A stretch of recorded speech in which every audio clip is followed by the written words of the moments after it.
Hello everybody, my name is Cole. Welcome back to another video on the Technical Trade Sync YouTube channel, and today we are going to be talking about asset allocation. Now you might be asking, Cole, what is asset allocation? Don't worry, I got you covered. So what is asset allocation? Asset allocation simply is dividing your investment into different assets such as stocks, bonds and ETFs, mutual funds, and cash.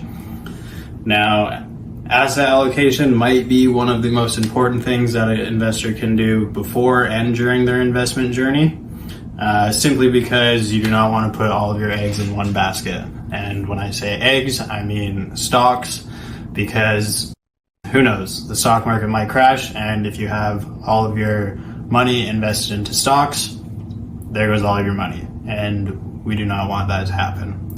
So it's something that's very important that you need to do, and it's something that you're going to be constantly doing throughout your investment journey. Now, asset allocation is going to be different for every investor. If you're young and you are trying to invest and have major growth, so let's say to retire, buy a house, buy a car, pay for your children's education, you're going to have a different asset allocation model compared to somebody who is, say, for example, a little bit older, trying to get ready for retirement.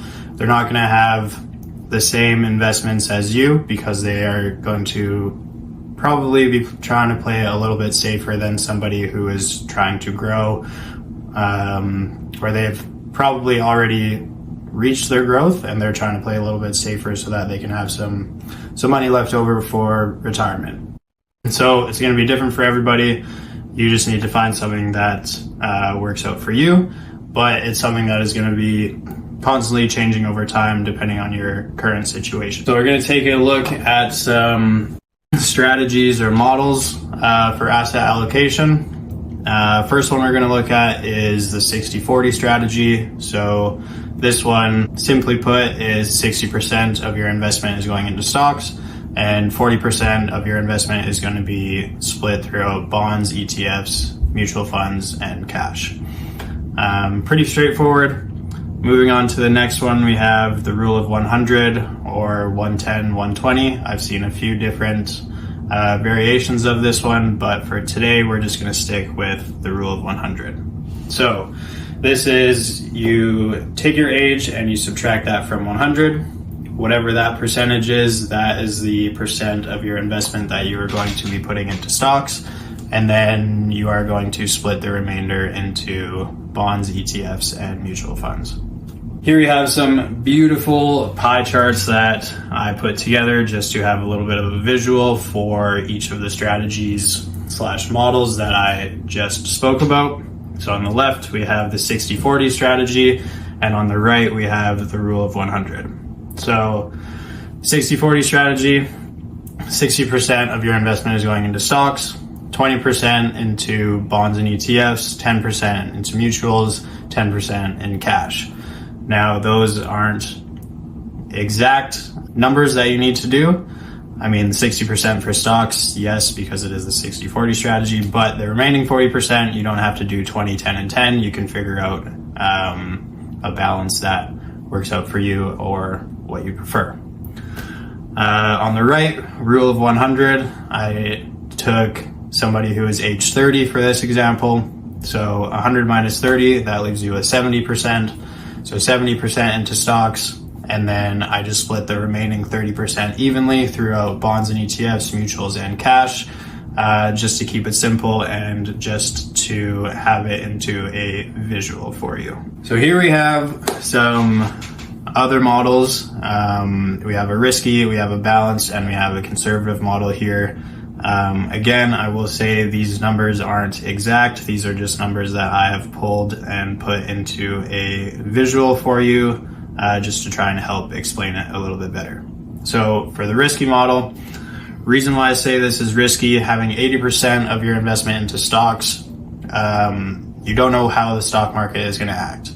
Stocks are going to go up, they're going to go down. You know, like the famous Wolf of Wall Street quote from Matthew McConaughey, no one really knows what it's going to be doing. So that is why this is a risky model. 80% into stocks, 10% into bonds, 5% into mutuals, and 5% into cash. Now, if you are somebody who's young, it's the very start of your investment journey, this would be a model that you could play off of depending on what your income is, what your risk tolerance is, how long you have to invest. Once again, this is very risky, having 80% of your investments into stocks. Moving on to the balance model, I just divided everything equally. Starting investment $2,000, balanced, everything is split equally. Stocks at 25%, bonds, mutuals, and cash also at 25%, very balanced. Moving on to the last one, we have the conservative model. So you have only 10% of your investment going into stocks. Why is it so low? Chances are, if you are using this conservative model, you have already been investing for a long period of time. You might be closer to retirement. You don't want very much risk when it comes to your money. So you have a very low percentage into stocks and you have a higher percentage into both bonds and mutual funds. I have it set at 35% here just for the sake of this diagram. And then you have 20% cash left over. 3 different categories for 3 different types of investments. So here we have a list of the best performing bonds and ETFs. I have them listed for both the United States and Canada. Since I'm in Canada, I felt like throwing in the Canadian ones as well. I just pulled this list from the internet just for the sake of having it into this video, but in future videos, FaZe and myself will be taking some of these companies and doing a little bit more of a deep dive into them just to find out a little bit more about them. Here we have the best performing US equity mutual funds. Once again, I'm not going to dive too deep into these at the moment. I just wanted to put these in here to show you a list of the best performing mutual funds in the United States for 2024. Now we have the best performing stocks of 2024. The top 5, top 6 of these ones, you could consider these growth stocks simply because of their growth in 2024. Vistra at the very top of the list is a energy company and they had a crazy year. 224.4% increase in the past year, which is absolutely insane. Nvidia, I'm sure everybody knows about Nvidia, but they are an absolute powerhouse when it comes to tech. Other ones I'm not going to get too deep into. As I mentioned before, FaZe and I will be doing a deeper dive into some of these companies in future videos, but for today I just wanted to throw a list of these on here just to kind of plant the seed for the best performing stocks of 2024. With all of that being said, it is approaching the end of 2024, so it would not hurt to look at some of the stocks that didn't perform as well, because you never know what's going to happen. I mentioned that before with stocks. They could go up, they could go down. You never know. So don't be afraid to look at some companies and stocks that didn't perform very well in 2024. Do your research, because you never know which company could take off in 2025. Conclusion for asset allocation. Asset allocation is one of the most important things that an investor can do. It is something that is going to change over time based on your current situation. If you're young, chances are you're going to play a little bit more of a risky investment model.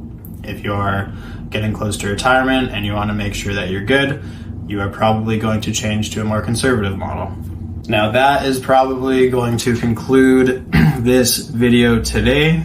Thank you for tuning in. If you do have any questions, please write them down in the comments. We will cover it in a future video. Thank you for tuning in. Once again, my name is Cole, Technical Trade Sync, and I hope to see you soon.